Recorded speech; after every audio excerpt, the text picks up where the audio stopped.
I control this house, my fiancé yelled while gaming on my couch. Next day, the locks changed. He controls the sidewalk now. My name's Claire, 28, female, and I swear my hands are still shaking writing this. I keep replaying that one sentence in my head. His voice sharp, ugly, echoing off my living room walls like it was carved there forever. I control this house. That's what Mark, 30, male, my fiancé, screamed at me. Not during a fight, not after some big confrontation, no. He was sitting on my couch, headset on, screaming at a video game with his friends while I was folding laundry in the corner.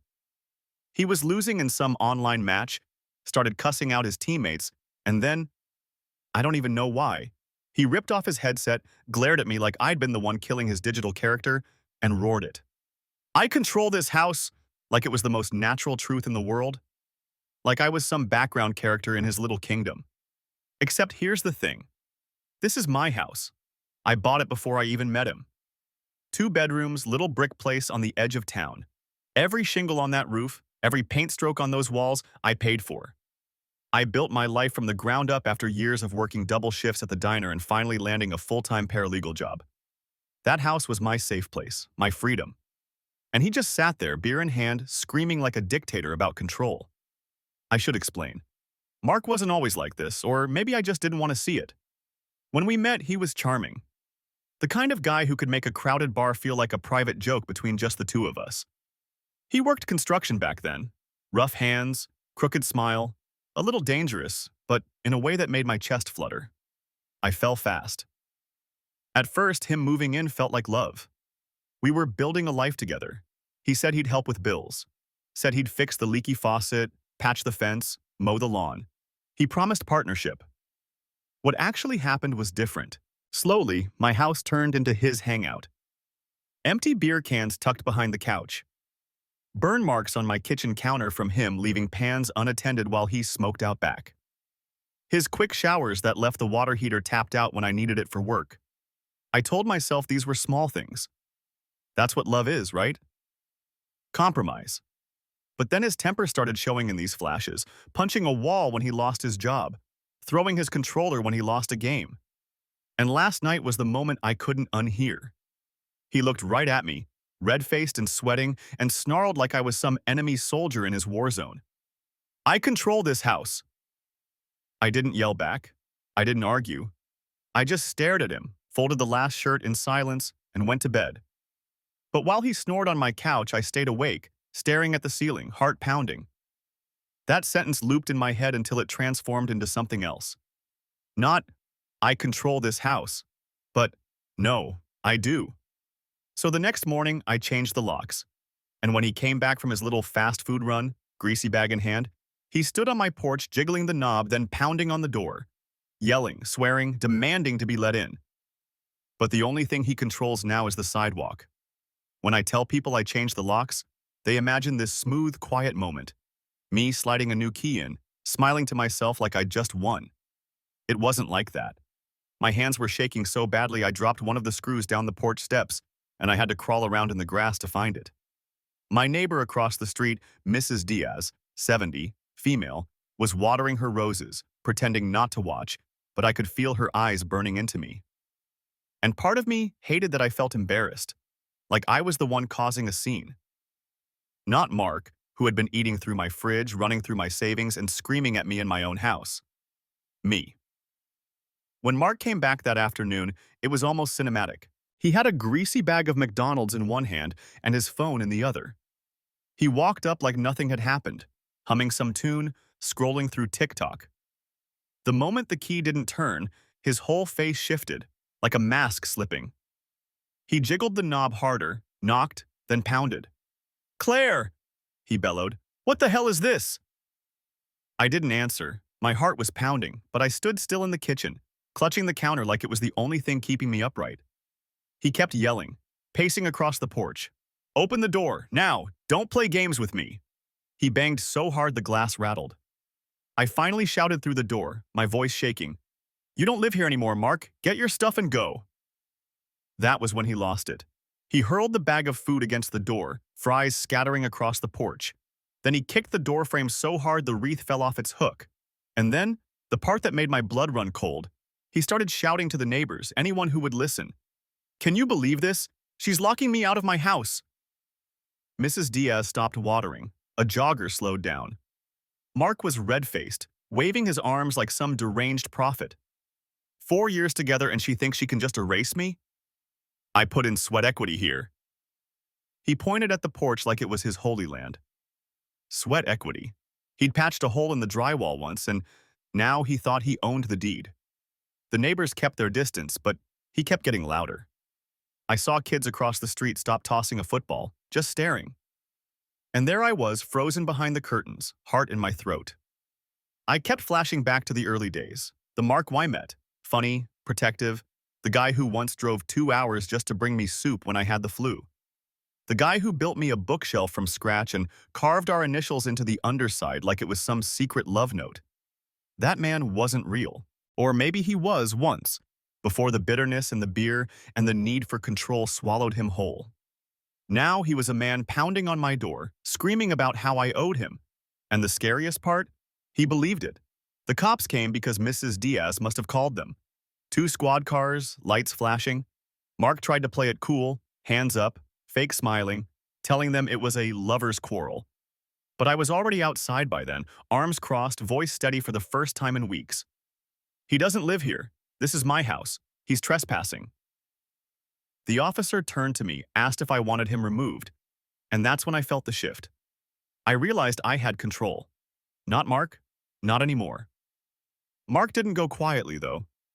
He shouted the whole way to his truck, calling me ungrateful, a thief, a traitor, and before he peeled off, he screamed something that still makes my stomach twist.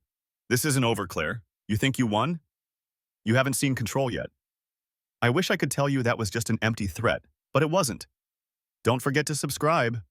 The silence after Mark drove off was worse than the yelling. The cops lingered a few minutes, one of them gently telling me to document everything and consider a restraining order. Mrs. Diaz gave me this sad little nod from across the street, like she'd just watched a storm pass but knew another was brewing. I wanted to believe it was over. I wanted to believe he'd just disappear into his beer-stained bachelor life and leave me in peace.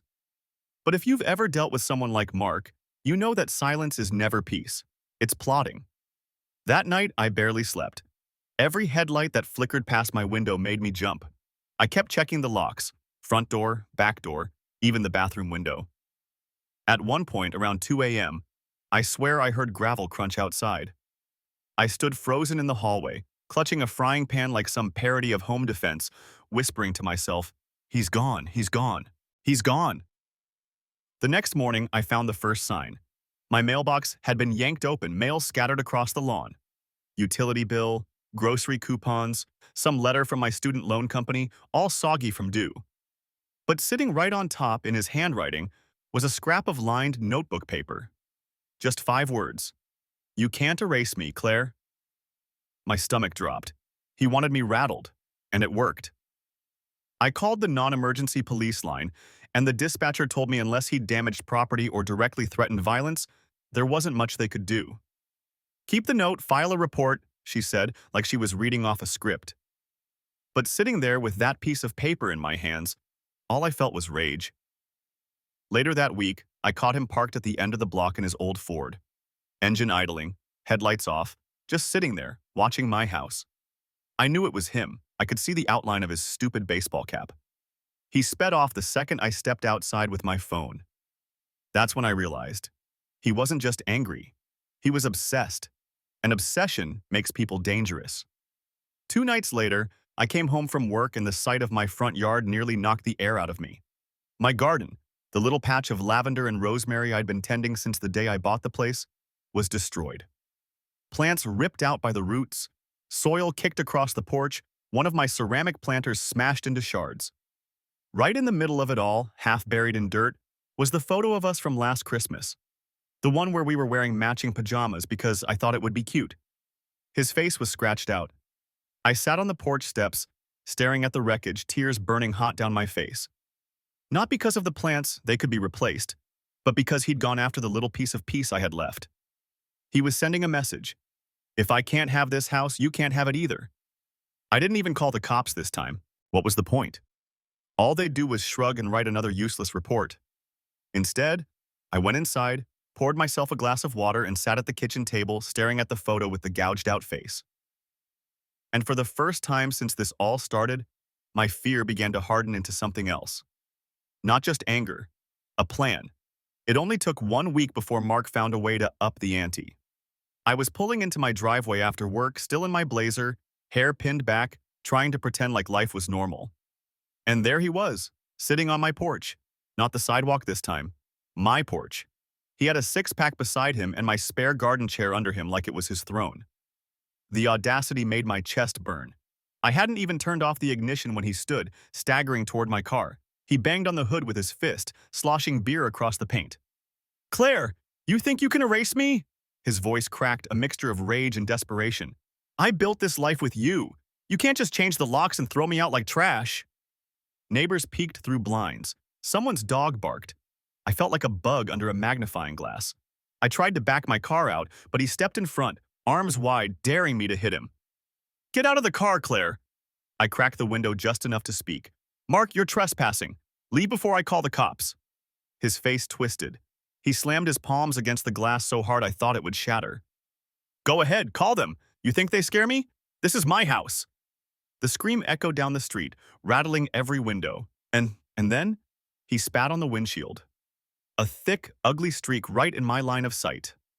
That was it. My hand shook as I dialed 911, voice breaking as I told the operator what was happening.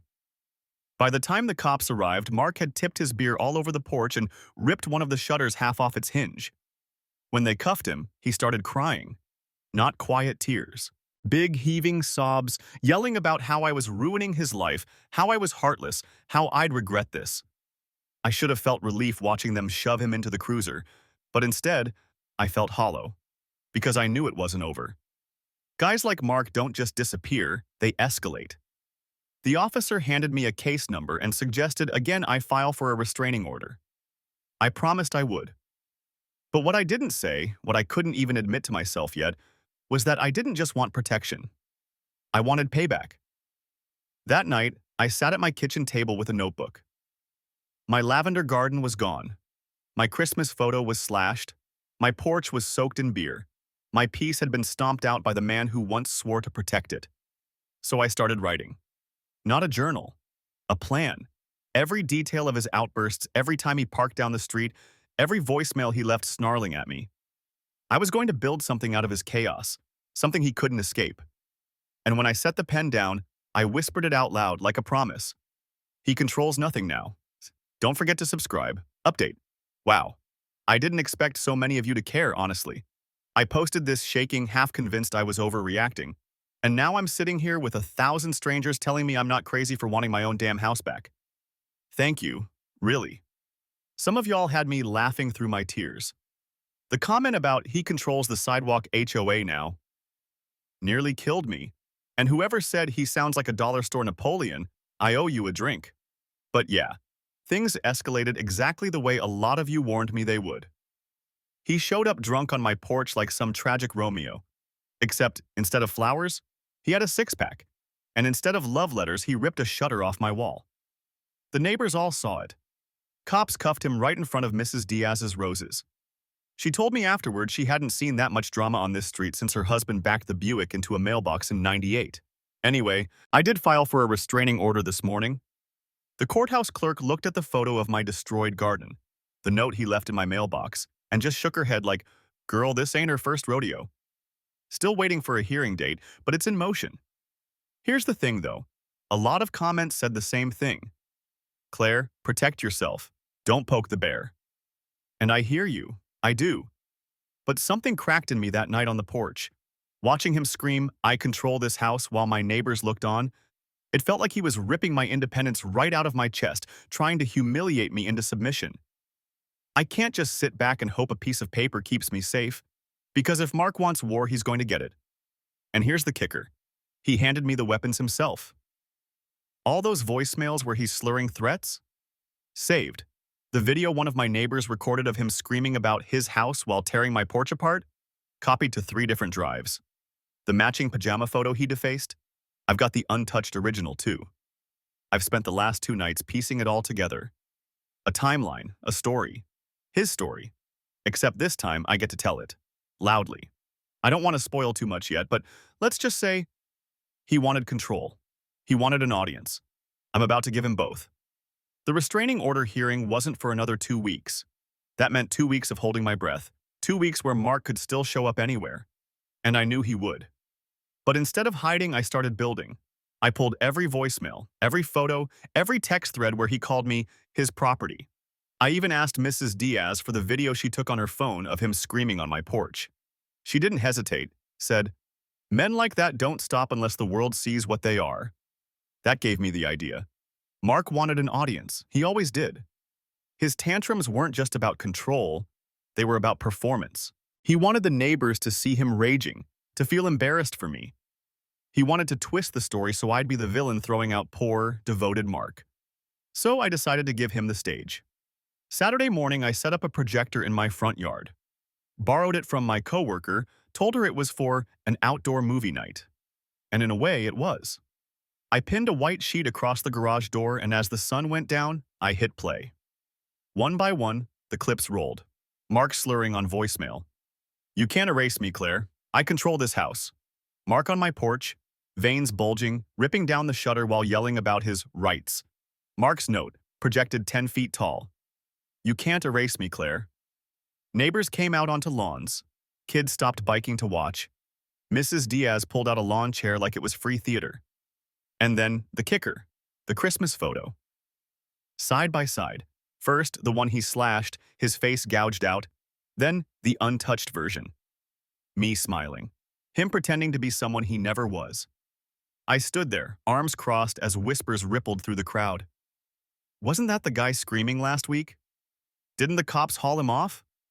She did all this? Damn. By the time the last clip ended, half the street knew exactly who Mark was. Not the victim, not the man of the house. Just a drunk, dangerous fool. And I wish I could say it ended there, that he disappeared, humiliated. But humiliation is fuel for men like him. Because the very next day, I woke up to the sound of glass shattering. My living room window, a brick lying in the shards. And tied to it with duct tape was another note, written in the same jagged handwriting. "If I can't live here, nobody will." The brick sat on my kitchen table for 2 days. I kept staring at it like it was some cursed object, his anger condensed into stone. Part of me wanted to march it down to the police station, slam it on the counter, and demand they lock him up. But another part of me knew how that would go. They'd take a statement, write another report, and shrug. Paper shields don't stop bricks. So instead, I kept the brick. I wanted the reminder. The neighborhood projection stunt had rattled him, but I could tell from the note I hadn't broken him yet. If anything, I'd cornered him, and a cornered man is dangerous. I started parking my car 2 streets over, afraid he'd slash the tires, slept with a bat next to the bed. Every creak in the house sent adrenaline down my spine. Then came the work stunt. One Monday morning, my boss called me into her office. She looked uncomfortable, like she was about to fire me. She slid her phone across the desk. "Claire, this was sent to the firm's general email." I picked it up. My stomach dropped. It was a photo of me. Not a scandalous one, just me sitting at my kitchen table in my pajamas. But it was taken through my window. Attached was a message written like some unhinged manifesto. "Your paralegal is unstable. She's dangerous. She locks men out of their own homes. Watch her before she destroys your business the way she destroyed her family." I could barely breathe. He'd been outside my house, camera in hand, while I sat there in what I thought was safety. My boss touched my hand gently. "We know it's harassment. We're on your side, but, Claire, if he escalates this, it could get ugly for the firm." And that's when I realized this wasn't just about me anymore. He was trying to poison my world from every angle. My home, my job, my reputation. He wanted to smear me until there was nothing left. That night, I made my move. I'd been holding on to something, the recordings, the timeline, the proof, but showing the neighborhood wasn't enough. He still thought he could scream louder than the truth. So I went bigger. I uploaded everything, every voicemail, every video, every photo. I put it all in a Google Drive and linked it to a Reddit post. Title: My ex-fiancé says he controls my house. This is what control looks like. Within hours, it blew up. People were horrified, others furious. Neighbors started sending me their own recordings of him lurking on the block. Strangers DM'd offering advice on stalking laws, home security, lawyers. For the first time, I didn't feel alone in this. And the best part? Someone sent me a screenshot from Mark's Facebook. He'd tried to post a rant about me, calling me a psycho bitch who ruined his life. But the comments weren't siding with him. They were linking to my post, laughing at him, telling him to get help. He wanted control. Instead, he became a punchline. But humiliation wasn't enough for Mark. Because 2 nights later, I woke to the sound of my smoke alarm. The garbage can under my back porch window was on fire. Update 2. I honestly didn't think I'd be back here this soon. I thought the projection stunt and the post I made exposing him would be the climax. But apparently Mark decided to audition for America's most unhinged ex-fiancé. Yes, he set a fire. Not my whole house, thank God. But he stuffed trash and paper into the garbage can under my back porch window and lit it. Luckily, the smoke alarm went off before the flames climbed the siding. I grabbed the hose barefoot in my pajamas, spraying like a maniac while neighbors ran out yelling. Mrs. Diaz was on the phone with 911 before I even got the flames out. So yeah, the cops came. Again. They took photos. Again. They wrote a report. Again. And you know what they told me? Well, unless we catch him in the act, there's not much we can do. Like I didn't just stomp out his attempt to burn my house down. I read through your comments after my last update while sitting on the curb that night, smoke still in my hair. Some of you said to move out. Some of you said to get cameras, guard dogs, even a shotgun. And then there were the dark humor gems. He controls the house? Okay, let him control the prison laundry schedule. Honestly, that one made me laugh when I needed it most. But here's the thing. I'm not running. This is my house, my life. And every time he tries to break me, all he's really doing is handing me more ammo. Because after the fire, something flipped in me. Fear burned off with the smoke. What's left is pure, surgical focus. I'm done waiting for the system to protect me. I'm done hoping the cops will swoop in. Mark wanted control so badly he was willing to torch the evidence of his own failure. Fine. I'll give him control. The kind that comes with steel bars and court dates. I've already started connecting with a lawyer. Shout out to whoever in the comments recommended pro bono domestic violence clinics. And remember how I uploaded everything? Neighbors, coworkers, even people from his past have started DMing me with their own horror stories about Mark. Turns out my Unlucky One title was just the latest in a long line. So yeah, he's not just going to lose this house. He's going to lose his freedom. And when I'm done, the only thing he'll control is how fast he folds the prison laundry. After the fire, something inside me snapped into focus. Fear used to come first. The pounding in my chest, the sweaty palms, the constant paranoia. But now it was strategy. Mark thought he was unpredictable, that his chaos made him powerful, but he was a one-trick pony. Rage, break, repeat, that's all he knew. He wanted me terrified, shrinking. Instead, I decided to make him predictable, make him show up exactly where I wanted, exactly when I wanted. And I had the perfect opportunity. Our would-have-been wedding date was coming up. The venue had long been canceled, deposits refunded. But Mark didn't know that. In his twisted little fantasy, he still thought of that date like some cursed anniversary. He'd mentioned it before, yelling through the door, "You think you can erase me? You won't forget the day you promised me forever." So I set the trap. I made a post on Facebook, public, where I knew his dummy accounts would see it. A soft, almost naive message. This weekend was supposed to be our wedding. Instead, I'm celebrating freedom with the people who stood by me. Backyard barbecue at my place, everyone's welcome. And then I waited. The day came. I set up lawn chairs, music, burgers on the grill, and most importantly, half the neighborhood spread out on blankets, phones charged, ready. Mrs. Diaz even brought potato salad like it was a block party. The air buzzed with this tense excitement like we were waiting for fireworks. And right on cue, Mark's old Ford truck rolled up. He slammed the door, stormed down the street, red-faced and shouting. "You think this is funny?" he bellowed, "parading my life around like it's some show?" Everyone was filming, phones pointed like arrows. He tried to shove past me, reaching for the grill, but 2 of my coworkers, both ex-military, bless them, stepped forward. Calm, solid, blocking his path. And I didn't raise my voice, didn't curse.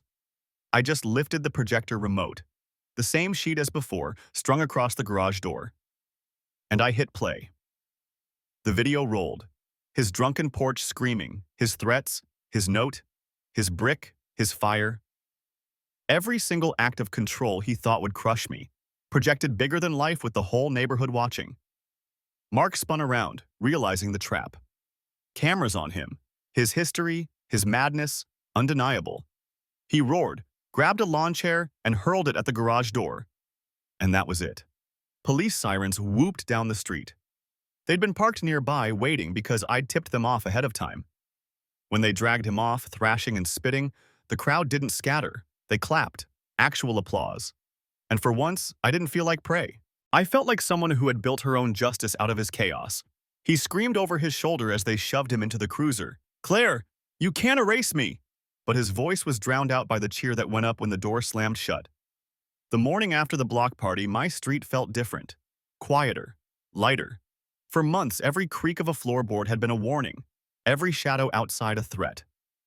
But now, standing on my porch with a mug of coffee, I realized, for the first time since this nightmare began, I wasn't waiting for him to show up, because he wasn't coming back. The police called that afternoon. They'd booked Mark on charges of trespassing, vandalism, violation of a restraining order, and attempted arson. His record wasn't clean, and with the evidence I'd handed them, the voicemails, the photos, the videos, the brick, the neighbors' testimonies, it stacked high.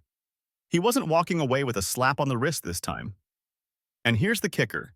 My lawyer told me the DA was considering pursuing the arson charge as a felony, which meant prison time.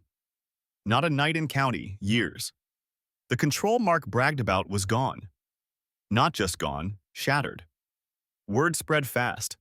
My coworkers threw me a little freedom lunch at the office, complete with a gag cake that said, "Who controls the house now?" in blue frosting. Even Mrs. Diaz got in on the humor, taping a paper sign to her rosebush that read, "Sidewalk HOA, President, Mark in absentia." But here's what I didn't expect. Mark's mom called me. Not to yell, not to defend him. She sounded tired, broken. She said she'd seen the videos, heard the recordings, read the post. She told me, "I tried to protect him his whole life. I thought love meant covering up his messes, but you," her voice cracked, "you showed the world what I was too afraid to admit." I didn't know what to say, so I said the only true thing I could. He doesn't control anyone anymore. After I hung up, I sat at my kitchen table, the same place I'd read his threat notes, the same spot I'd once stared at that cursed brick, and it hit me. I had my house back. Not just the walls and roof, but the peace, the freedom. Mark always thought control meant screaming the loudest, breaking the most, taking up the most space. But control isn't noise. It's silence. It's drinking your morning coffee without checking the driveway. It's tending lavender in the yard without wondering if someone's watching. It's being alone but safe and knowing it's enough. So here's the final twist, the revenge. I didn't even have to plan. Mark controls nothing. Not me, not this house, not even the sidewalk. All he controls now is the size of his cell. And that's exactly the way it should be.